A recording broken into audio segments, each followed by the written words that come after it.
Well, good evening, everyone, and welcome. I'm Ishan Johnson, Associate Director of Development for Chicago Opera Theater. My pronouns are he, him.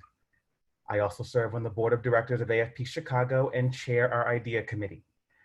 The Association of Fundraising Professionals empowers individuals and organizations to practice ethical fundraising through professional education, networking, research, and advocacy. AFP Chicago delivers on this mission by serving as a thought leader in service to Chicago area fundraising professionals while providing access to relevant education and training, professional development resources, and member engagement. In 2019, the chapter founded 4 affinity groups, which has now grown to 5, to bring together and empower like-minded fundraising professionals from various identities. Tonight's event is hosted by our LGBTQ+ affinity group, which I proudly co-chair alongside my colleagues Pat Broughton of Evolve Giving Group and John Hubler of IIT. The mission of our affinity group is to provide opportunities for LGBTQ+ members of AFP Chicago to come together for professional and social networking.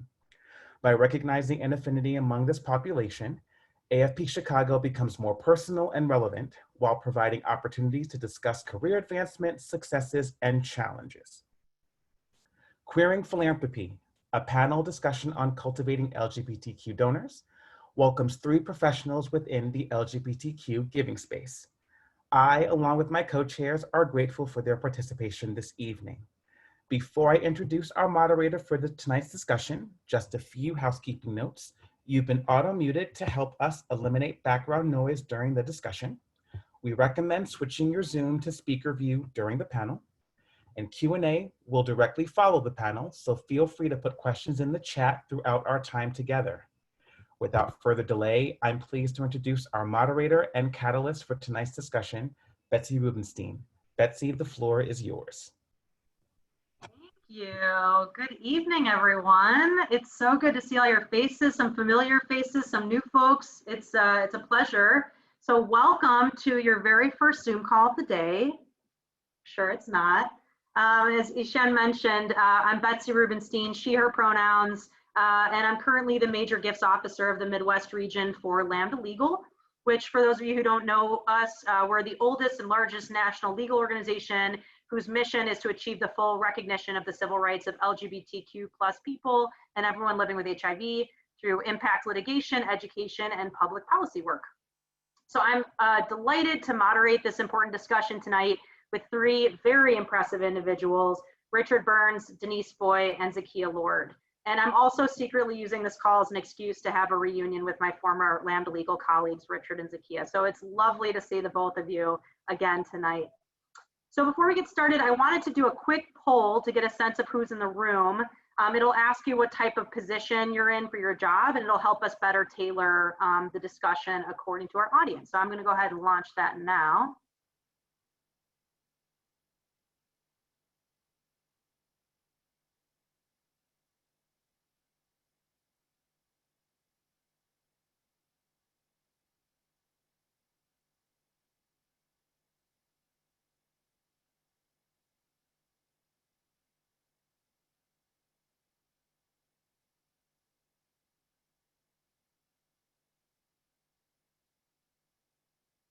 All right, I'm gonna give you guys a few more seconds to click your selection here. I promise it's not a trick question. All right, I'm gonna go ahead and end the poll and share the results. It looks like most of you are in nonprofit fundraising. Surprise, surprise. Most of you are in development. This is an AFP webinar, so I just wanted to double check and see. We also looks like we have some other folks in nonprofits here, people in the grant making space, a few marketing communications folks, and some who don't work in nonprofits at all. So welcome. It's really a pleasure to have all of you tonight. I'm gonna go ahead and close that out. So tonight's discussion topic, Queering Philanthropy, is focused on cultivating philanthropy and specifically individual donors within the LGBTQ community. So we'll be discussing current giving trends, stewardship strategies, and the future of LGBTQ focused giving. So this topic is very timely and important right now, as we know that the LGBTQ+ community and our rights and protections continue to be under attack by the Trump administration and its allies. And with the recent passing of Justice Ginsburg, there's the potential for even more challenges ahead if a conservative justice replaces her. And because of this, we know that the community just cannot rely on government dollars to support LGBTQ organizations and efforts. And hopefully come November, the outlook will be a little different for us, but now is a time when our community must rely on the generosity of individuals to lift up this work, lift up marginalized communities like LGBTQ people. So tonight we're particularly interested in talking about LGBTQ identified philanthropists and learning more about their priorities in supporting this work, as well as other vulnerable communities. And so without further ado, I'm going to go ahead and introduce our three panelists, and maybe if you can wave in your little square, that would be cute. I'm going to start with Richard Burns. You can wave to us, Richard. So Richard is a nonprofit management consultant and activist who is the interim executive director of the Johnson Family Foundation. He served as interim ED of the Drug Policy Alliance, Lambda Legal, the Johnson Family Foundation, the North Star Fund, Pencil, the Funding Exchange, Funders for LGBTQ Issues, and the Stonewall Community Foundation. He previously was the Chief Operating Officer of the Arcus Foundation and was Executive Director of the LGBT Community Center in New York City for 22 years. Richard serves on the boards of directors of the Proteus Fund and the New York City AIDS Memorial Park. He recently retired from the board of Nonprofit New York and was a longtime member of the selection committee of the New York Community Trust Nonprofit Excellence Awards. He serves on the advisory board of the Center for HIV Law and Policy and was president of the founding board of directors of GLAAD in Boston from 1978 through 1986. Amazing. I love your bio. All right, next up is Denise Foy. Currently, Denise serves as the Vice President of Business Operations for the Health Solutions Group at the American Medical Association. In their role, they're responsible for the operational and fiscal health of AMA's largest division. And prior to joining AMA, Denise served in senior leadership roles in the healthcare software industry, wholesale and retail food service industry, and the recruitment software industry. And in their various roles, Denise has extensive experience in overall operations, finance, sales, and marketing, as well as strategic planning. For over 15 years, Denise served on the board of directors for Horizons Community Services and the Center on Halsted. And Denise also served on the Capital Campaign Committee, helping to raise over $30 million to fund the building of the Center on Halsted. In 2016, they received the center's highest recognition and was awarded the Human First Award from the agency. Denise also serves as the executive sponsor of the AMA Pride Employee Resource Group, a member of the AMA Diversity and Inclusion Work Group, and co-chair to the Chicago Community Trust LGBT Community Fund, and is a founding member of the organization and serves on the National Board of Directors for SAGE, Advocacy and Services for LGBT Elders. Welcome, Denise. And last but not least, we've got Zakiya Lord. I don't know, there she is up in the corner. Zakiya hails from the island of Bermuda, where she is right now, which is so exciting. She's currently the Senior Philanthropic Officer for Movement Vote Project, which works to strengthen progressive power at all levels of government by helping donors, big and small, support the best and most promising community-based organizations in key states with a focus on youth and communities of color.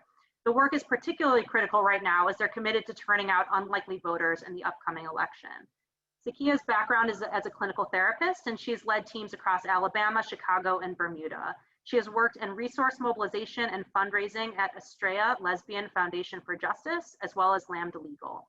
She and her wife live in Brooklyn, and they're raising their 6-year-old son, who is Black Boy, Joy, and Magic. Welcome, Zakiya. Such a pleasure to have all three of you. So we're going to go ahead and launch into the panel discussion, and I'm going to start with Richard. So Richard, I understand that you were the lead consultant on a research project called the LGBT Giving Project through Haas Junior Fund.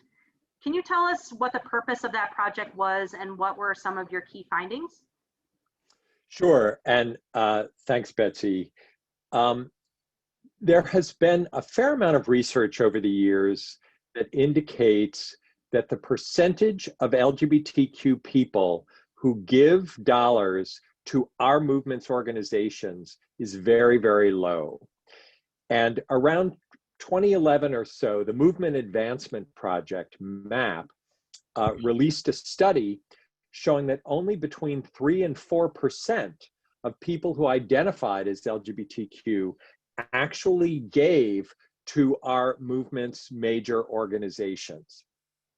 And a group of folks thought in working in philanthropy, gay activists who had been on both sides of the fundraising table, thought if we could move that needle 1 or 2 percentage points, and if 5% of queer people gave to our movement's liberation, instead of 3.4%, think about how much more resources we would have and our movement would be so much more powerful.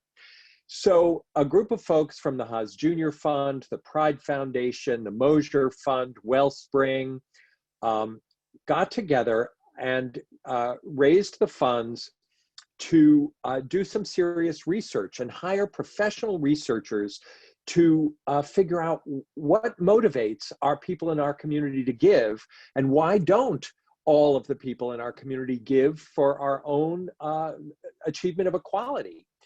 And so this ended up being a 9-year project. It took longer than we thought. And the early research involved surveys of thousands and thousands of people, focus groups, individual interviews, and all of this information was brought together to sort of identify the specific reasons why people in our community give. And we went into it with what we learned ultimately were some false assumptions. Because during the marriage battle, messaging and how our movement framed the message around marriage equality, calling it, for example, marriage equality instead of gay marriage, changed the way people voted, the way people thought about our families and our relationships. And we thought maybe the key to getting our community to give is messaging, and we learned we were wrong. The bottom line is the key to getting people in our community to give is stewardship. It's having decent data around our donors. It's around writing thank you notes. It's around going back to a donor a year after they gave their first gift or 6 months later and asking them to give again. So this doesn't, we were a bit chagrined that we were so wrong and that the answer was so obvious. And what we found in working with 5 LGBT community centers and 5 statewide equality organizations, what we found working very, very closely with them is that they had high turnover on their staff, among development staff and EDs. We made anonymous gifts to all 10 organizations, ranging from $25 to $250. And we never got thank you notes from a significant number of those 10 key organizations. And that sent a message to us that part of the problem with our community's giving is that we're not stewarding our community the way they need to be stewarded as donors. I'll stop there. Thank you so much, Richard. I'm going to turn it over next to Denise. Denise, you're the co-chair of the LGBT Community Fund of the Chicago Community Trust. Can you tell us what observations you've made about LGBTQ philanthropists and your work with the fund? And for instance, to what extent have you found that folks' LGBTQ identities influence their philanthropy? And if you could start by telling us a little bit about the fund as well, that'd be great. Okay, the LGBT Fund, thank you, Betsy. The LGBT Fund at the Chicago Community Trust is one of the newest affinity funds at the Trust. The Trust is one of the 4 largest community trusts in the country, and they didn't have an LGBT fund. We put that fund together so that we could assure people that were giving money that those dollars would always go to LGBT resources, programs, what have you, as opposed to giving money to many of the different agencies. That was all great too, but we wanted to make sure we had a vehicle for folks to give and know that in perpetuity that money would be given. So what we did was we became an affinity fund, identity fund at the Trust. And we have a venture capital model, which means we raise money and then we award it and then we start a new fund. And what we did there is we did a community needs assessment, which the Morton Group has done for us twice. So back in 2012, they did one because we raised the money and then we had to figure out where we should put the money. And that really helped us. And we just finished another one in end of 2/18/19, another community needs assessment. It was really interesting to understand what the community's needs and how they changed and shifted with the Affordable Care Act and some safety and wellness and, you know, personal safety, those types of things. So that was very interesting. I will say that, as Richard noted, I will tell you, part of our goal was to train allies and to get allies understanding what our needs are. And I will tell you that more than 90% of the $3 million we have raised has come from allies and not from the LGBT community. And so the stewardship, I would absolutely say, Richard, of our funders, obviously that's really important. We haven't quite cracked the nut on the LGBT population and how to get them really involved with our fund. Although, you know, we've awarded more than 60 grants. We've awarded more than $1.8 million to agencies here and organizations here in the city of Chicago. So we're still working on that. We haven't given up, but the LGBT fund is a really great vehicle to engage with the LGBT community and telling our story, obviously, to LGBT philanthropists and our allies. It was really important that we had the needs assessments so they could really understand where the needs are in the community and how, and the reason why we need to fund them. Thank you. And I already said this in the chat, but Mary Morton of the Morton Group is also on the call. I'm going to embarrass her for a minute. So she was the one who, she and her team did the needs assessment. I remember when I was back at Howard Brown Health that you had, released that information, and it was really great at the time, and still is great. So thank you. It's on the website. It's on the website. So both of those are, so everyone's free to go ahead and take advantage of those assessments. Thank you. So Zakiya, as I mentioned in your bio, you've worked directly with individual donors in your prior development roles at Estrella Lesbian Foundation for Justice, as well as Lambda Legal. What cultivation and stewardship strategies have you noticed to be most successful with LGBTQ folks?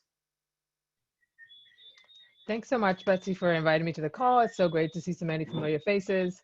As Betsy said, I'm in Bermuda, so the frogs you hear, there's the whistling frogs. I'm so sorry, but consider it charm, and we'll move on. I think the thing that I love about this call is the stewardship piece, because it really is both my clinical background and just like the opportunity to good old home training. Like nothing beats a please and a thank you, and they're free, and people underestimate them. So I love that Richard mentioned that, is that, people do not have to give to you. And I think all of us know that. And oftentimes, depending on the size of our institutions, we can forget that, particularly when we have really a range of donors that go from small to large. The potential for the institution and the fundraise is to really focus on those folks who are moving the budget lines, and to forget about the lower level donors and not realizing that they're brokers of relationships too. The thing that the tidbit I wanted to share on this call is I am constantly listening for the nugget I will share that is not a solicitation after my solicitation. So that for me is the piece that I think we miss. It's so transactional. And particularly for the LGBT community, oftentimes in the past, it was predominantly gay white men, right? And so the cultivation and stewardship of different cultures are different. And so I know I did a lot of work at Estrella, which is a public foundation in New York City, where we had a lot of older white Jewish lesbians who had access to wealth, but also were really mindful and smart and savvy. And the investment that I needed to make in them was real. And they knew who they were funding, but they asked you to just share with them. They wanted to be a part of the community. And it wasn't as simple as like, hey, we did a good job. Here's my annual report. Can we have some money? It required more. And I really loved working with that population. And so for me, the part about funding for LGBT, I think for our future, is that the overlap and interconnected identities is going to play a larger role than maybe we've seen it in the past. I'll speak for myself, and I think Betsy's comment is that, the parent in me has started to seep up in my identity, where my LGBT identity was the primary one, but I don't have to choose. If someone was to appeal to my LGBT parent identity, they'd get me every time, right? And so I think as we shift it, and a lot of times we'll talk about demographics like race or geography, but there's so many other identities that people hold. and we as fundraisers have got to listen for that, even in the LGBT community, is that I am already married. So you can't come to me with a marriage fight, right? Like, that's great, I'll listen, but you come to me about family, or you come to me about access in rural areas, and I'll listen very different. And so I do think that those of us who are doing fundraising in the LGBT space are gonna have to just step our game up a tad bit and listen for the nuances, because it isn't these huge, big hurdles that we had in the past. And really listen for what it is that you're gonna be able to hook with that donor next. That's not a solicitation. I think we focus so much on what they wanna give to and miss who they wanna be for the institution and for themselves and for their communities. What are they gonna be proud to fund? What are they gonna be proud to say they were a part of? And that, I think, is a shift that hasn't always been available to the LGBT community, because we were so busy just trying to fight against discrimination. So I'll leave it there, if that's helpful. That's great. I'm gonna miss the frogs while you're on mute. Thank you. And that's such a good point, Zakiya, that we need to be intersectional and also thinking about folks' various identities when we're thinking about cultivation and stewardship and what they bring to the table. And not just, people are not just LGBTQ only, right? We have a plethora of different identities. And so being able to focus on that in our efforts with them is really important. The next question that I have is for all three panelists, and so feel free to just sort of chime in as you'd like here. So the next question is, what suggestions do you have to increase philanthropy in the LGBTQ community and or cultivate more LGBTQ philanthropists?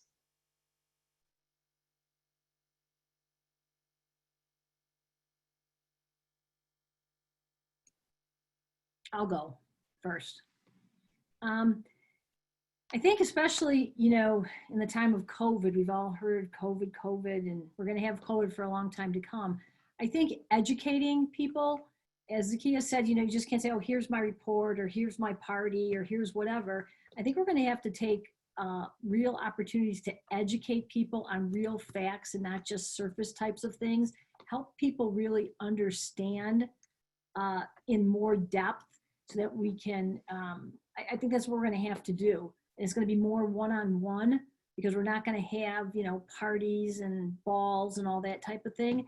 And so we're going to have to get smart about it, and we're going to have to, I think, do a lot more homework and get more information to share with people so they understand what's going on in their communities and in our larger LGBT community.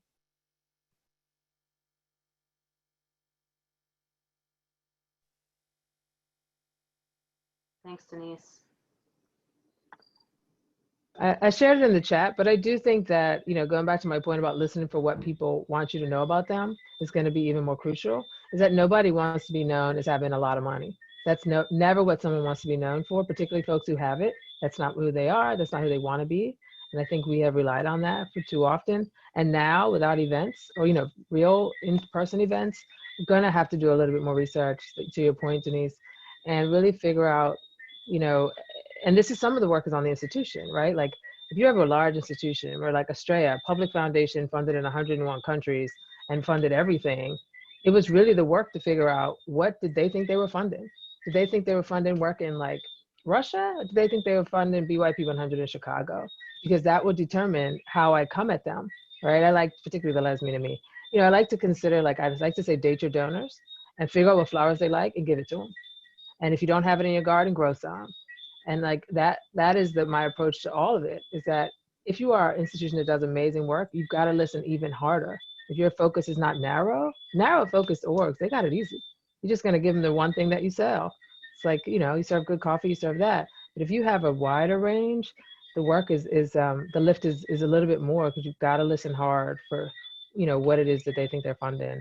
And particularly for the LGBT community in this time and space, you know, the challenges are different, particularly because beautifully we're seeing a rise in interest and a need for us to center and prioritize the trans community.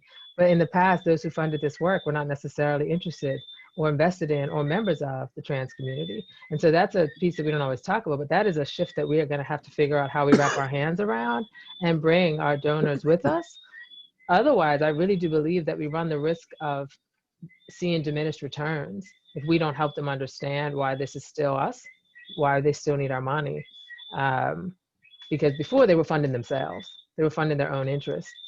And now that may not be the case. And so we're going to have to figure out, we don't want a charity model, because that you give less in a charity world, you give more, and we're trying to broaden the tent for everybody. And so, yeah, I think that's the work that LGBT orgs are going to have to figure out if we're going to keep the donors we had and get some more. Yes, absolutely. To what Zakiya said and to what Denise said around messaging, I still think that our communities, movement institutions, are so fragile and dramatically under-resourced.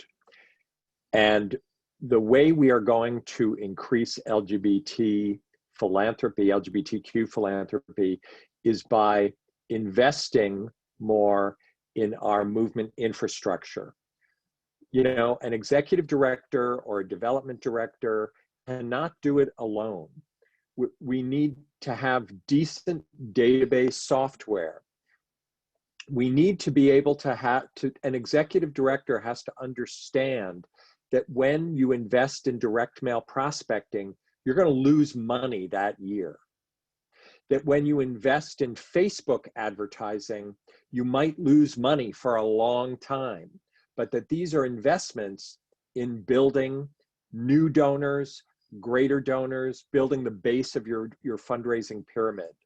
So I still think, in addition to the education, and as Zakiya said, in addition to bringing our donors along with us to why different areas of our work are important for our whole queer community, but that for too long we've starved the infrastructure of our movement. And unlike the right has for decades and decades funded generously their right-wing movement infrastructure, and we have not always done that very well.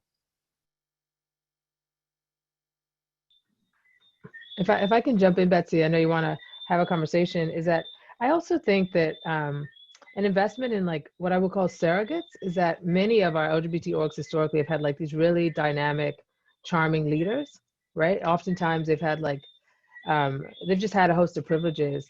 And what we haven't seen enough of, I think, is just, I wouldn't say a leaderless or institutions, but certainly hiring and growing people who appeal to different audiences, not just through geography, but, you know, if Betsy and I take a room together, we will deploy like this, right? I'm gonna like, Betsy, go talk sports to those folks over there. Me, I'm gonna go over here, talk parenting, or you talk parenting, and I'm gonna talk sports. We're gonna do something different, right? Betsy's gonna show up in a tie and a suit, and I'm gonna show up in heels and a dress. And sure, we have other identities that are different, but we certainly will relate with, you know, I mean, maybe Betsy's gonna talk shoes with the other lesbian in the fly shoes, and I'm gonna talk hair with the black chick on the corner. But you have to understand that like all of us can play a position, and I think all too often, it's just been concentrated power, and it also doesn't serve us, and it burns our leaders out. So I do think an investment, particularly in the LGBT community, sometimes messengers matter more than I think we've given it credit. And we can like bring all hands on deck. I certainly think like there's so many of my colleagues, both in my current institution and also at Lambda and at Estrella, I'm just like, oh, put them in, coach. Just put them in. I was like, they will charm in their own way. They will, you know, make their own connections. They will do follow-up, and they'll have that quiet. I just think also an investment in what I call surrogates within institutions and fundraising, so that it's not just the extrovert, it's not just the, you know, the tall person or the white guy. All of us can play a position and can speak on behalf of the institution and raise money for it. I think that would also help the LGBT community to start to see itself in a more full and robust way. And us within institutions can do that quite easily. Thank you. And that was a sports reference that you just made, by the way. Just wanted to point that out. All right. Thank you. And then our final question before we open up the Q&A, because we really want this to feel like a, you know, a conversation with your peers and the LGBTQ family. The last question is, where do you see LGBTQ philanthropy going in the next 5 to 10 years, and how does it compare to where it's been?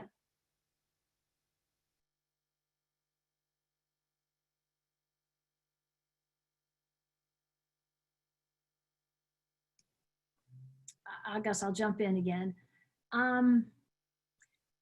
You know, been thinking a lot about this of, you know, the effect of COVID on like our entire future, like from that day forward.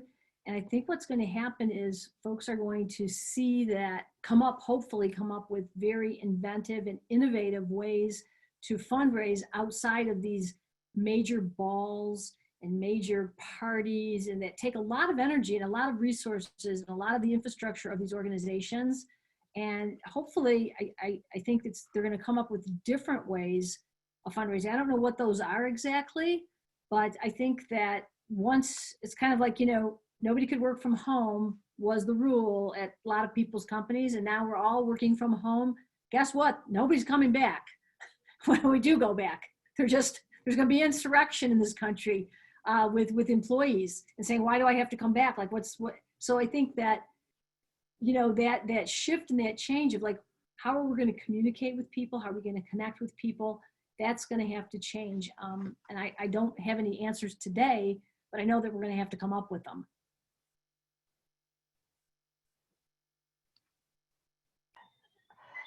No, Denise, I'm laughing at you about no one's going back, because I literally just bought myself a good old home office chair because I'm going to be here a while and I'm going to be comfortable, and this is going to be an heirloom. My son's going to take it to college. It's going to be mine. I'm not going back either. I think the thing that I want to say that I am not trying to be doom and gloom. I worry that some of the fundraising in the future will be fear-based, and that if it is fear-based, we have to really have like a chess approach to, okay, yeah, they're afraid, or our donors are giving because they're, you know, concerned about the loss of rights or whatnot, but that the stewardship when the fear goes away is more, right? Like that is not, the org I'm with right now, Movement Voter Project, we moved 75 million this year. We're moving 1 million a week. And a lot of that is fear. It's not a lot of hard, you know, it's hard work, but it's different because people are concerned about our election and, you know, want to give to groups. That's a lot of money. $75 million in 1 year is a lot of money. But also I'm just like, it's because they're just like, what's it gonna take? Let me throw all the money at you and hopefully we'll feel better. And like, we will have to steward those people because this may be their first time they ever gave to an election, the first time they gave to groups on the ground, right? And so this idea for me, what I think is really important about LGBT fundraising and philanthropy is I act like every donor that I engage is their first time.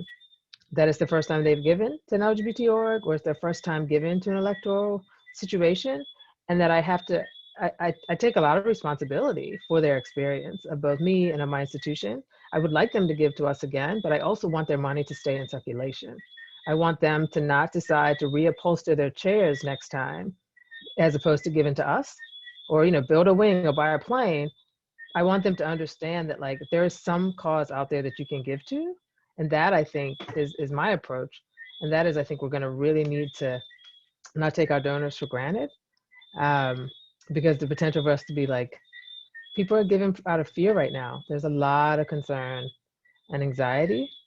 And my hope is that dissipates and goes away, but then what will be their motivations? Because I do think with the marriage piece, there was an opportunity for us to have moved from the focus on marriage to family quicker, right? If you care about marriage, essentially you care about family, and we missed it just a tad, right? Those same folks should still be given to the rights of foster care, adoption, you know, all the immigration, all those should have been next steps. And we celebrated maybe a tad bit too long. And then we had to go back and try to find the folks who were at our party. And that's a difficult reach. I think that for me is the piece, is that make the connections so that if you have them on the line, don't let them get off the line, because we're going to need them. I think I would make 2 points about the future of LGBTQ philanthropy. One is to build on a point that Zakiya made earlier about our multiple identities. And, you know, I've worked in this movement for well over 40 years. And in the 1970s, if a lesbian and gay organization started activating around abortion rights, it was not called reproductive justice then, it was abortion rights. You would have gay men say, what are you doing? This is not, this is not what our movement is. And that has changed happily. And now I think the organizations that are going to be successful are the ones that are going to really embrace that we are no longer in a silo as a movement. Our movement was in a silo. There was a repro justice movement and an anti-death penalty movement and a drug policy reform movement and a queer movement. And they were not intersected at all. And now we've got to be an anti-racist movement, a feminist movement, in order to appeal to the multiple visions and identities that our constituents have. That's sort of the beautiful vision, I think, and I think it's real. On a more technical side, I think something we're going to see and should see in the next 10 years in LGBTQ philanthropy is around the investment in planned giving. You know, I'm 65 years old. People in their 80s, 70s, and 60s are probably the last queer generation where it was not normal to want to have children unless you had children in a heterosexual marriage and then came out. Younger generations, you know, came up and said, hey, I'm queer and I can have kids. But that wasn't true when I was coming up. And so when you think about the opportunity for planned giving, it's the people in their 60s, 70s, and 80s who, other than their partners, or perhaps their school or something else, that they're not obvious heirs the way they are if you have children. And our community has historically not invested sufficiently in planned giving, because again, you need to have staff, you need to ask. And it's funny, Denise, you were talking, you're on the board of SAGE. SAGE is one of the exceptions. SAGE has invested in planned giving. Lambda Legal has, the Los Angeles LGBTQ Center, the New York LGBTQ Center, the Horizons Foundation in San Francisco. Those are probably among the top 5 queer groups that have invested in planned giving. But the vast majority of our community has not invested in planned giving, and we are leaving serious money on the table. And this opportunity will not be here forever. Excellent. Thank you for that, Richard. I always love your insights. I do. Agreed. Thank you all so much. This has been such an interesting plethora and diversity of, you know, opinion and thought here. So I'm going to go ahead and open the floor for Q&A. Feel free to type in your question in the chat box, or if you'd like to unmute yourself. This is just a conversation, so feel free to do that. And there's 37 people on the call, so only some people have their videos on, which is fine, but feel free to chime in even if we can't see you. Can I share something that feels worth sharing on this call? It's actually from Richard. You know, I remember you shared a story, Richard, about how back in the day, gay men communicated by mail, right? A lot of times the way they got information, it was like, and I just found that like, I wouldn't say it dictated the way I engaged, but it was helpful for me to know that many of the older men I was writing to were used to mail, or that they associated some of their sexuality with mailings. And that I was like, 1, people always open mail with their name on it. They can't resist it, particularly if it's handwritten. But 2, that it was a throwback to what they knew, particularly for men who may have been closeted in the past or may not have had a community in the past, is that mail is nostalgic. And I love that. And every time I write to, you know, if I have the option to email or write to someone, I always try to write to them, particularly if they're older, particularly if they're men, you know, gay men. And so I just always appreciate you bringing us back so we can know who our donors have been in the past.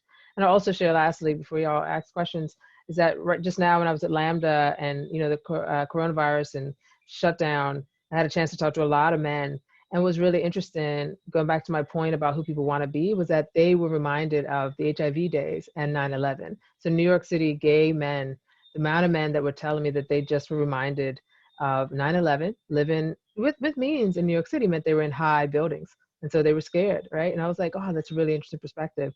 And then they were reminded that like when HIV happened, how people were so afraid of it.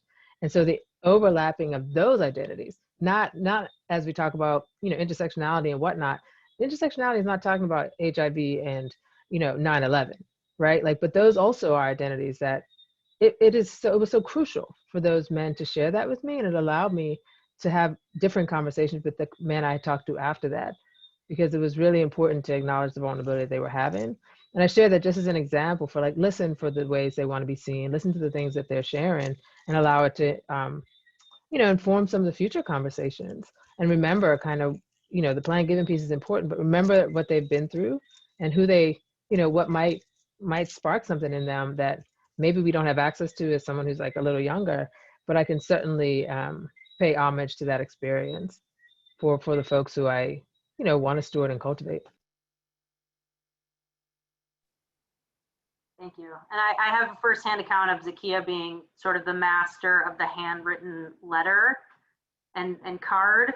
She's amazing at it. It's taught me so much about the beauty of that and how much people appreciate it. So thanks for that too, Zakiya. I have a question here in the chat. Curious if there's some thought around giving from queer philanthropists to not explicitly queer nonprofits. I work at a veterans nonprofit that has a higher participation rate of queer veterans versus the veteran population at large. And we do some queer focused events and campaigns, but I'd be curious to know if there are trends that are specific to the queer philanthropy community that we should be aware of. Interesting.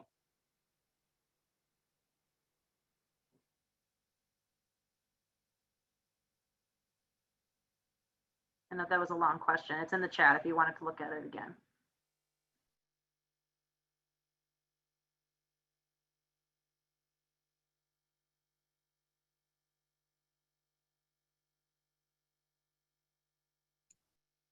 I don't have any specific, you know, answer or experience with the trend, but something I observed in some of the work that I do, especially at the AMA, is that, you know, when the queers get to like come out, like really come out, like when this is the first year that we've had employee resource groups at the AMA. AMA is 180 some years old and we've never had employee resource groups.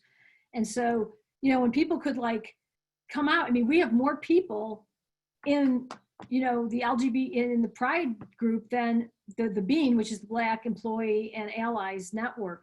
We have more people in that group than all the other groups in the women's group and everything else. So I think when people, you know, can come out and rally around in a place where they have not necessarily been able to do that, they're proud and they want to say, hey, we're here, like, you know, here we are and we've always been here.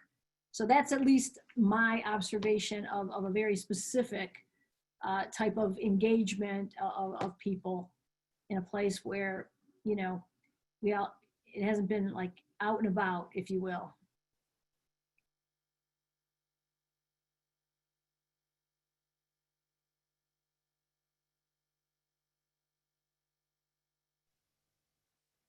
I wonder, Richard, I know this is a kind of someone had asked me earlier that for more information about the research that you helped do.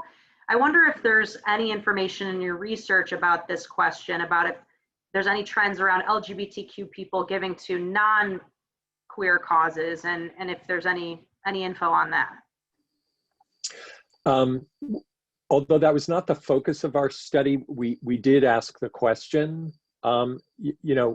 50 major LGBT organizations actually lent us their donor databases, and we had a third-party agency put them together, and so we had a database of 450,000 donors that we were able to survey, and so we did ask them about their non-LGBT giving, and just because we have multiple identities, as Zakiya was saying earlier, people give. Yes, they give to their college, their church. I was thinking, you know, the person who was asking about the veterans organization, you know, you did note that that you do some queer programming and create an opportunity for folks, as Denise was saying, to come out in this other environment. And I thought, well, that is so smart. And I wonder if that's why. I wonder if it's a chicken and egg thing. I mean, did you find you had a higher percentage of queer donors first and then do programming, or vice versa? But I think the bottom line is we have multiple identities and passions, and we give to lots of places. I mean, you know, I give my passion outside of queer equality is hunger in New York City. That has nothing to do with my identity as a gay man. And so I think that's very common.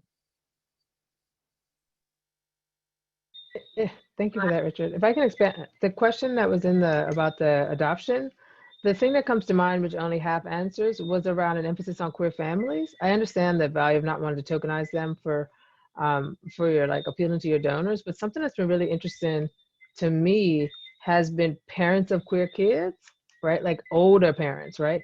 That's new. That's been a really, in my new role, that parents want to make their kids proud. And that's been really interesting. And they're like, I want to give to some gay stuff. And I'm like, all right, what do you want to give to? They're like, I don't know. My kids told me to call you. And I'm like, well, all right, thank you to your kids. Good job to them, right? And like, that is a lot of folks. And they don't always have the lingo, but they just know that either their kids are queer or queer affirming and that they need to get on board too. And so I would use that as a pivot to one for folks who may or may not be out, even with the veterans conversation, but for the LGBT adoption question, is that have it go both ways. Is that it may be for the people who are looking to adopt, but it might be for the kids that already have, maybe for LGBT parents, but it could be for people who have LGBT kids. And so you can appeal in that direction. And that way, I think you can actually have a broader audience of individuals and anybody in an urban center, hate to be so specific, who has ever had childhood, school age kids or whatnot. Everybody wants to be broader. Everyone wants to be more diverse. People want to read all the books and have all of them donated to their school library about queerness in 2020. And so there's such an opportunity there to cultivate and curate with the focus on LGBT donors around your adoption, but also you might get a lot more donors who want to be allies in that way. So say, for example, you had an author of a queer book do an event for you, read a story, etc. I would invite your LGBT donors, but I certainly would expand it to your non-LGBT donors who want either to, for their kids to be open-minded and appeal that way. I'm not sure if that answers your question, Rachel, but I certainly think that there is a nuance, but that the idea of queer families in both directions is both the parents and the kids. I love that. Thank you. Yeah, I want to toss the mic over to Lauren Beach. You had a question. Hello, everyone. Good evening. My name is Lauren, and I use they and she pronouns, and it was really a delight to be here with all of you tonight. I'm one of the people who's in the other nonprofit category. I'm an academic. I work at Northwestern in the Institute for Sexual and Gender Minority Health and Wellbeing, where I'm faculty. And you might notice the flag behind me is the Bisexual Community's Pride flag. And I joined this conversation today also because I had thought this would be a focus perhaps, since today is the 21st anniversary of Celebrate Bisexuality Day. And it's the end of Bi Week, which is our big push. We get hundreds of millions of impressions all around the world. There's a lot going on right now also in terms of conversations about the need for funding that benefits Bi+ communities. And one really exciting thing is that we just launched, there are 6 of us, I'm one of the people involved with this effort, that have created a giving circle we're calling it Bias for Us. It's the Visibility Impact Fund. And so the point of this is that historically, as I'm sure people on this call will know, Bi+ donors have been overlooked in terms of a group to cultivate. So I thought the conversation here resonated a lot when it was talking about thinking across LGBTQ, different communities and intersecting identities. I thought was also really prescient. And so I just wanted to, I also was curious too on the grant making side, like part of why I think people don't necessarily, why you have 3.4% of people who aren't, who are giving and the rest of the people aren't, is also they don't see themselves reflected in the priorities of the movements or the grant making. And so it goes beyond cultivation into, I think that's also been raised, but into thinking about what does the movement mean? What are the priorities? Who is us?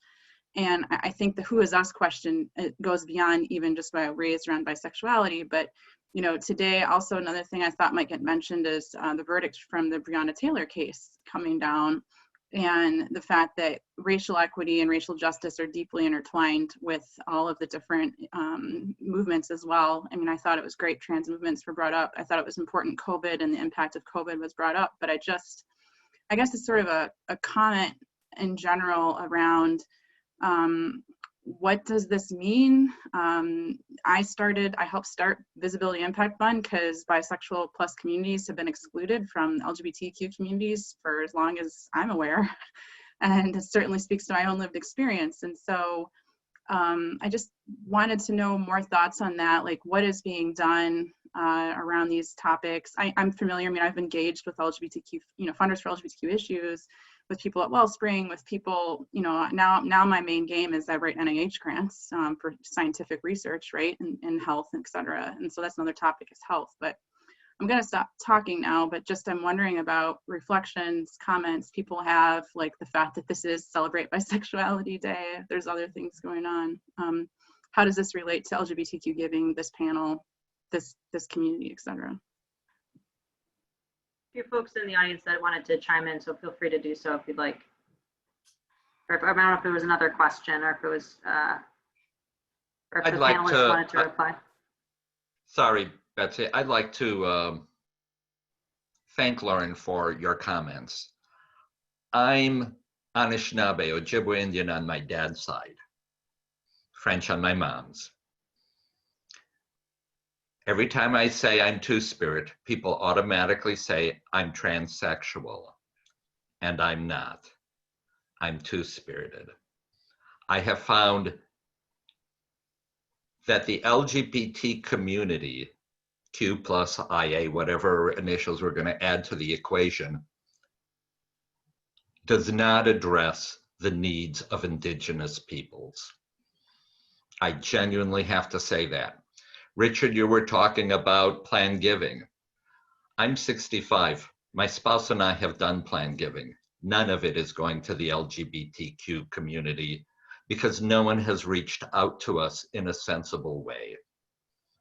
I work for an organization that deals with sexual abuse of children by priests, nuns, and other institutional authorities. When I talk to my donors, they want to know, Patrick, why are you involved in this organization? I'm involved because I was raped by 2 Milwaukee police officers as a young man. They get that. Some are LGBTQ and they support. Some are not and they support. It's about the human dimension. And I actually have to say, I have never felt that dimension within the LGBT community from LGBT-focused specific organizations. That's why I don't give to them. Thank you. I just wanted to add in a little bit too about the racial justice piece, Mary Morton Group. We worked with a foundation, a queer foundation in the Pacific Northwest for 3 years. And as we started to do the work and really started to talk about how they were going to operationalize the work, donors started to raise questions about whether or not they were going to lose focus as an LGBTQ foundation. And that is what many organizations get, whether they're part of the queer community or not. Oh, you're going to work on race? Does that mean you don't care about your mission?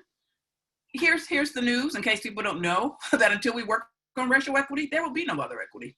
Not gender equity, not queer equity. It's not happening. And so the sooner organizations come to that understanding, the sooner we'll be able to really talk about transformation, which is what this moment is about. But as we explained to this other foundation, there will be people that will leave you. And those people probably need to leave you. But there are a whole lot of people waiting to join you because you are embedding or centering racial equity. And so we cannot be afraid of doing that work or calling it out as it needs to be called out.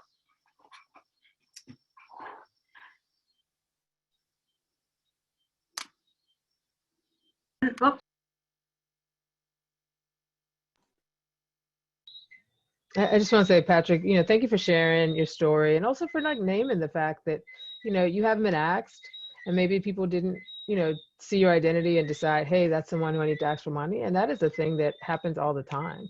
And, I remember when I was at Estrella, my wife and I didn't have kids in the very beginning before, and we both had jobs. And I was like, no one ever asks us for money. And while we weren't rolling in dough, we certainly, when I get into a database, and all of y'all in databases, that the donors we talk about at events and galas are not what are like keeping the lights on every day. It's that there are people who will get invited to our events that are given like $100, $500, $5,000. They may be great and may be wealthy, but they're not given buckets of money. And I just said to them, I remember being like, if you think me and my wife are going to run behind you and ask you to ask us for money, well, good luck with that. You know what I mean? I was like, I'm not going to walk around and be like, hey, we got no kids and double income. We living our best life. Please come ask me for something. I was like, that's just not how it works. I was like, and so, you know, while I don't think that, like, you know, us both Black, you know, owe extra, I certainly think that if you've done a little bit of research, you realize that we could have been brokers of relationships and we could have been given if you had just appealed to us correctly. We had so many tethers. And that's also the beauty of folks with overlapping identities, is that there are more hooks to hang your hat on. If, you know, you can come at me, I'm an immigrant, I'm Black, I'm a parent, I've lived in multiple cities, you can come at me with anything. That's the beauty, not just around diversity, but the folks with overlapping intersectional identities, you have more ways in. You have more windows, more opportunities to speak to their interests. And oftentimes when you don't do that, then you're left with this very, very narrow sliver of both population and interest areas. You know, even at Lambda does great work, but because we talk law to lawyers, then trying to broaden out past lawyers becomes difficult because we talk law to lawyers. And so therefore, I'm not going to tell my wife who's not a lawyer to come because we do such a good job of the legal work. And we've shifted that some. But if I'm only talking to lawyers as lawyers, well, then you're going to miss the opportunity to talk to that lawyer as chef, that lawyer as like someone who enjoys flowers, that lawyer as all the other things that may be of interest to them, that maybe if you knew a little bit more, they'd give differently. And so I really do, I don't believe in diversity for diversity's sake. But I do believe in opportunity from a strategic perspective, both around like racial equity, which we can go there, but also just as fundraisers. The days of people wanting to sit in a room with people that look like them, I would venture to guess that they are done. You know, white men wanting to sit in rooms with other white men, they have those rooms. And some of those rooms are digital. And some of those rooms are like swipe right, swipe left. They don't need to come to your gala to find a date in 2020. And that's a lot of things, you know, our events used to be some of that. So we also need to think really candidly about like, so now what is our offering and could they be for us? If it's not just to see and be seen, get dressed up and, you know, bring either your partner who's in the past you couldn't, or find a partner. Like that cannot work. We really do need to just, from a strategic perspective, not just because it's a good thing to do, but from a like bottom line, we're going to have to broaden our base and appeal to different pieces of people. Incredible. Wow. So much insight. Thank you, Denise, Zakiya, and Richard. We appreciate your expertise and willingness to share. Betsy, you know, tonight would not have been possible without you. And it's been a joy to see your vision fulfilled. Honestly, amazing work in composing our panelists. And my gosh, if y'all saw the emails back and forth, it's incredible. It's just wonderful to work with you, friends. So thank you. To our attendees, thank you all for joining us. And we hope what you've learned this evening can promote positive change within your organizations. You will receive the recording of tonight's panel along with a survey. Feel free to let us know your thoughts. To learn more about AFP Chicago's upcoming events, check our webpage at afpchicago.org. Everyone continue to be safe and well and have a wonderful evening. Thank you for joining us. Good night, everyone. Good night, everyone. Thanks so much. Thank you. Thanks Bye. for having us. Good night, y'all. Good night.